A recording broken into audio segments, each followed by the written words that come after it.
I want the best, because you're going to use 4 starters. I want my best 4 starters out there pitching those, 5 to 7 games. And right now, I just don't know if the Yankees feel great about the 4 starters they have.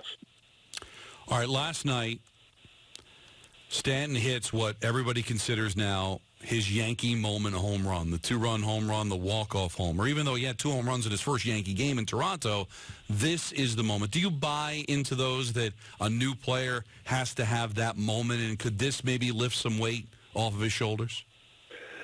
I've started to, Don. I mean, I didn't – when I played, I thought it was kind of silly, but I guess it's because I had the tunnel vision that every one of my teammates from day one – in spring training, I don't care where you came from, you're on the team. Like, you're a Yankee now. You're wearing the pinstripes. You're wearing the NY on your hat. You're my teammate. So I didn't buy into it when I was a player. But now, looking as a fan, looking as an analyst, I get it. I understand it's different in New York. Yankee fans, you got to earn their respect. Oh, you got an MVP? Who cares?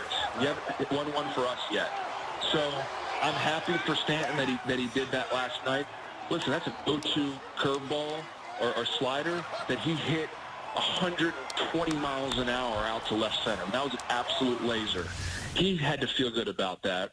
And hopefully the fans will give him a little bit of break next time he goes 0 for 4 with a couple strikeouts because, listen, he's done enough, I think, so far. The team's winning. He brings an energy. Even though he may not be the happy-go-lucky Nick Swisher type in the locker room, after games and with the media, his teammates love him. Like, this guy, you can tell his teammates really get behind him. And he's been a Yankee since day one, but hopefully now the fans have accepted him. And you brought up something interesting, too, because you looked at it the right way. Hey, I'm a Yankee. I'm wearing the uniform. I'm going out there and playing, so why do I have to have my moment? Well, the reason you have to have your moment is the Yankees are one of those rare teams where you're expected to win. If this team wins 140 games, Mark, they will see no value in this season if they don't win the World Series. And their fan base is passionate. Now, you have some, like Cub fans and Cardinal fans, who are passionate and they love their team, but they're a lot more forgiving, all right? You don't have to win the championship. We'd like you to win, but we're not going to boo you off the field if you lose. Which passionate fan base would you rather play for? You know what? I've answered this the same way since day one of the Yankees, when I signed with the Yankees back in 2009. When you're winning in New York, you want New York fans. Right. When you're losing in New York, you don't want New York fans. And that's life, right? I mean, anything worth a darn in life is, you got the risk and reward. You got the highs and lows. You know what? You don't want anyone to care if you go for 4 and 4 strikeouts, go play in Tampa. Because guess what? No one cares. Right. And that is, it's nothing against the city of Tampa. They haven't had a team but for 20 years. And the team, they don't spend any money. They've never won a World Series. It's just totally different. Fans go to those games because it's just something to do, and they kind of relax and, get out of the heat in the dome in the summertime. Fans go to New York because they have, that might be their one ticket a year that they got from a friend or a brother-in-law or whoever, and they take their kids to the game, and they are screaming their head off for you if you play well. But the opposite's true. Someone took off work or someone saved their Christmas bonus to buy season tickets, and then they see the new star player going, taking 0-4s and striking out left and right. They're going to boo. And I love the Yankee fan base when I'm winning. When you're losing, it's tough. We're talking to Mark Teixeira's weekly spot here on the Michael Kay Show. All right, we'll go back to last year. If you remember, we were talking about the Open, because you couldn't say the British Open because they're pompous. Yeah. And if you remember, I said golf is garbage, and I actually skipped around the studio, and you probably had a moment saying to yourself, what the heck have I gotten into? So you know my opinion on golf. So what was your opinion on what Phil did over the weekend? Did you believe he deserved the outrage that he got from fans and commentators? And did you believe that he should have apologized to the sport of golf after what he did? Yes. Oh, yes. no. I know. This is why, Don. golf is just different. It is different, and that's probably why you don't like it and you ran about it. Golf is garbage. It's probably why it's not as popular as it should be. And let me just say, I am a huge Phil Mickelson fan. The guy is in his mid-40s, still playing with the young kids, and one of the most amazing talents in all of sports history, right?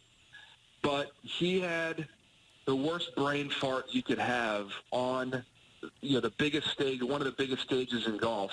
He shouldn't have done that. And he knows he shouldn't have done that, and that's why he apologized. You just don't see stuff like that every day in golf. And you know what? After it was all said and done, he apologized. I think we can all move on. But Peter's right. I mean, listen, you have to sell your sport. One of the reasons that the sport was at its height of its popularity when Tiger Woods played, yes, because Tiger was dominant, and Tiger was a person of color. But it was also because Tiger brought a different sensibility, a different fan base. It was a little bit more Happy Gilmore instead of the pretentious attitude that they have. You got to be a little bit more welcoming. And I also call fraud on all these fans that want Phil to apologize. Meanwhile, when they play golf, they got a Michelob Ultra in their hand smoking a heater on the 17th hole. I mean, how are they respecting the sport? It's a great point out of Don. You know what? I can't disagree with you, Don, but that's just the way golf is. Well, there's a lot of things in life in this country where it just always used to be that way, and sometimes you got to change with the times. I don't think we're going to be allowing Happy Gilmore-ish activity on golf courses anytime soon. You're going to lose that battle, Don. I completely understand what you're saying, but golf is golf, and I don't think that part of the sport is going to change. Have you ever met Phil? Never have. Nope. Because I think part of this, too, is, and we discussed it on the air. And this is speculation. This is just pure speculation. I don't think he's a likable guy, and I don't think that people on the tour like him. I don't think the media necessarily loves him, because I don't think that they treat Tiger that way in 1997 or 98 when he was dominating. There's a 48-year-old who I think that they believe he's a D-nozzle that's on his way out. So they can find the reason to abuse him, because you know what? He's not going to be around much longer anyway. I know some people that know him, but I couldn't comment one way or the other. All I know is that what he did in a U.S. Open, I don't know it. I heard John Daly did something very similar a long time ago, but that's John Daly, and actually you want to talk about one of the most lovable characters and one of the guys that people watched and actually still do watch. It's John Daly, but a guy who also owed some apologies to golf. It's also John Daly. A few different. He apologized once or twice, no doubt.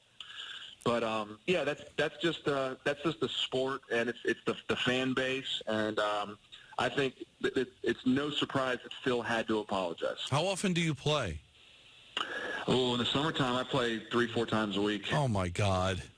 That's a lot of golf. What about darts? I love it. What about pool? I love it. That's a gentleman's game, pool. Yeah. I don't shoot pool that much. I like to play ping pong. My kids play ping pong, so I enjoy playing ping pong with them. That's what I need to do. I need to have a country club based around ping pong. I don't know if you need a country club, Don. You could just go to a bar. Well, you don't need a country club to play golf. Well, you kind of do. No, not every course is. You have the public courses. God forbid anybody of significance plays on those. All I play is public courses, but I'm trash. But Don, you can find ping pong without a country club. No, I want to try to make it pretentious. I want to find the sport. Okay. I want to find that sport, like bowling. Let's make bowling that way. Like, oh my God, he fouled. He has to apologize to the alley. No, I know. Can you imagine a world in which they treated bowling like that? They're like, as you're smoking a Marlboro Red, and someone's like, "Oh my God, he left nacho cheese inside the bowling ball." That's right. Bullmore. Every time I think about bowling at its height, I think about The Big Lebowski. Oh, what a great movie! I mean, one of the best of all time, and the way that those guys treated their bowling. Like, someday, maybe I'll get to that point where my life is all about bowling and heaters and Budweiser, and I'm just not there yet. Yeah, I'm not there yet. well, that's just like your opinion, man. Jesus. Yes, right. Nobody messes with the Jesus. I love that. That is a tremendous, tremendous movie. A great poll by you. 20th anniversary this year, by the way, too. But I want to get to the point where it's the Brunswick Open, a tradition like no other. We'll get there, Don. I like it. You like that? I like it, Don. You're on to something. All right. I'm going to try to win you over. Play more ping pong. And drop this golf garbage, okay? Just play more ping pong with your kids. Play darts. That's a gentleman's sport. Don, it's not the same thing at all. You need to go play around a golf before. This is not. You know what? I'm good. There's a lot of luck in darts, though. I think darts is. I think there's a lot of luck in darts. No, there's no luck. You have to have accuracy. Well, that's where they build it. You just throw it. I'm telling you, get that 7-year-old. Tell them golf is garbage. Get them playing pool, darts, ping pong. And be a happier kid. You're gonna have kids that are pretentious and they're gonna talk like George Plimpton. You don't want that. You're right. You definitely don't want that. See, so I'm winning you over. We'll talk to you next week, buddy.